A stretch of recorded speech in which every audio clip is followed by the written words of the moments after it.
Joanne and I are extremely pleased to have Delegate Marshall here tonight as our special guest, as someone that has been our advisor, counselor, mentor in this race, and he's kept us going through tough times, and we're very, very pleased to have him here tonight to speak about Joanne. Who's Joanne?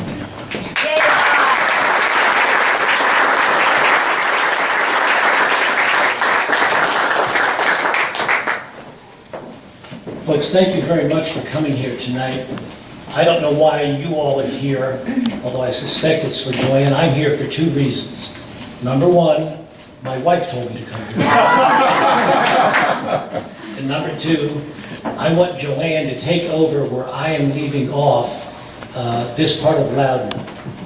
In 2001, we had another redistricting, and my district shifted from Woodbridge to the middle of Prince William County, over to Route 7 and up to Middleburg. And I started with about 78,000 people. Well, earlier this year, last year, I ended up with about 200,000 people, which is bigger than a state senate, most state senate districts. So I had to be pared back. I do not get into every election. I do not endorse every Republican. I've got very selective standards, and that's one of the reasons that I picked Joanne to replace me or succeed me in these areas here. She's got a very similar understanding. She's not obnoxious, but she will act in defiance of those who want to cut too many constitutional corners. And if you go to Richmond, you need somebody who is willing to go against the grain, because when the doors are shut on the caucus, it is very easy for things to happen. I wish I had a tape recorder. We're not supposed to tape those meetings, but I wish I had a tape recorder to let you hear what discussions are going on, because I have had like really acrimonious discussions in these meetings. I said, do you know we're supposed to represent these folks, not manipulate them? And when Clay was talking about that lawsuit, I had to raise $100,000 to go against the governor, Tim Kaine, the Attorney General, Bob McDonnell, and the Speaker, Republican Speaker, Bill Howell, because they were so anxious about doing something for roads. And I'm anxious to help with transportation as well, but I'm not willing to break the covenant with you, the chains that you put upon me, and hopefully every other official who takes them seriously, the Constitution of Virginia, which is the framework for a public official to secure the common good. If you're not willing to do that, you really shouldn't be in public life. Now, Joanne, in my judgment, is tough enough to be able to do that, to adhere to those standards, to adhere to those means, to secure the common good. Because if you are too willing or too eager to go outside of that, you will do other things, many, many other things that you won't even see. Too many things happen, like I was supposed to be a committee chairman, and I was in charge of two subcommittees. The Republican leadership decided they didn't want record votes in subcommittees. Why? Because the public would see what's going on. The Speaker wanted the rules to change. I refused to support this. I was the only Republican to vote no. For that, I was stripped of committee chairmanships. Not a committee I was on for 16 years, and put on a brand new committee to start my seniority all over. So when you see my license tag 15, everybody else who's a Republican with a low number like that is a committee chairman. I'm not. So what? To me, it's more important to honor my commitment to you than to get some personal advantage and abandon my promise. Now, Joanne is that kind of a person. Again, she's not as charming as I am. I don't know. Well, I mean, with a little bit of experience, you will be. But you're going to send somebody to Richmond, the first condition is trust. I trust what they're doing. I will trust them because I've seen them. Other people whom I know place their trust in them, and they will then serve you. It would be like being in Richmond yourself if you send Joanne down there. So, not that you have bad enough judgment that you want to go there, and I told my Baptist friends who don't believe in purgatory, if you get elected to public office, you will believe in purgatory. So there are going to be many decisions, a number of which we're going to have to stand up to the federal government and make challenges where they've not been made in years and maybe even decades. And in 2010, when I had a grandmother call me up, I was looking at this health care bill in Congress, and I was paying attention to this individual mandate. But this lady in Richmond said, Bob, you really need to pursue this and try to do something about it. And what the mandate was the requirement in the Obamacare bill, which had never been done before since 1789. The Congressional Research Division of the Library of Congress, which does research for Congress, said Congress has never done this. The Congressional Budget Office also said they've never done this. What was this thing that they were doing?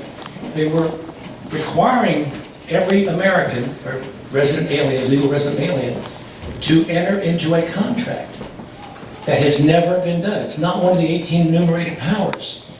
If the Congress is sustained in this, and this is a fight in the Supreme Court, the Congress can say, before the good folks who are hosting this tonight, before they sell their house, you're going to go through an energy audit. And if you don't go through the energy audit, you will not be allowed to sell your own property. Did I make this up? No. In 2009, the House of Representatives passed a bill that did precisely that. So we need to have people who are willing to stand up to abide by the original Constitution and the amendments passed thereto, and not go beyond that, no matter what the reason. So I am so glad that you are here tonight. If you have a house where you can put a yard sign out in front, if you don't have a homeowners association that prevents it, please do that. If you have a homeowners association that prevents that, take one of Joanne's signs and put it in your window. Okay? Make phone calls. The person-to-person contact is what wins elections. Every election, I am outspent. I don't seek that, it just happens that way. I remember the first time I ran in 1991, I was praying for just enough money to win.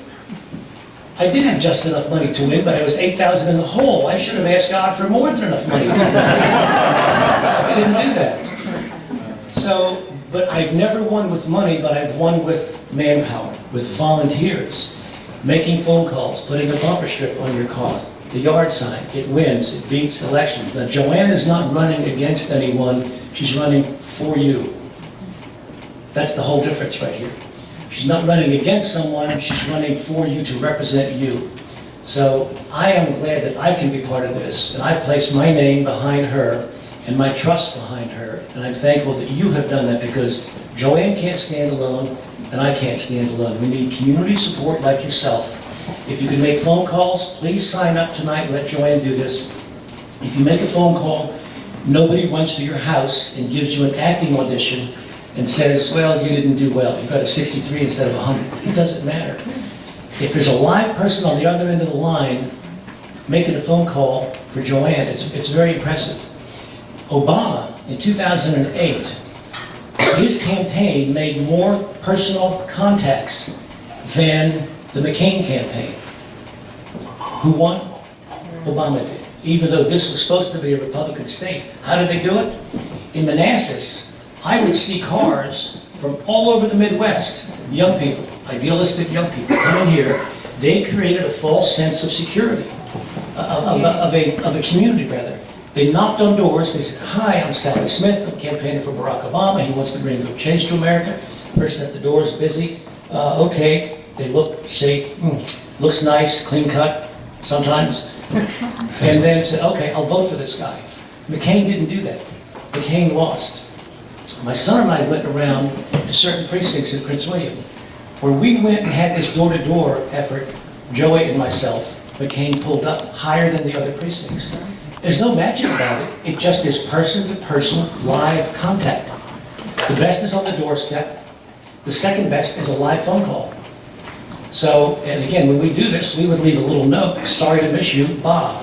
And we'd leave it on the doorstep so people would know that a real live human being was there. The mailman has got to do his job. He brings it up. The volunteer is different.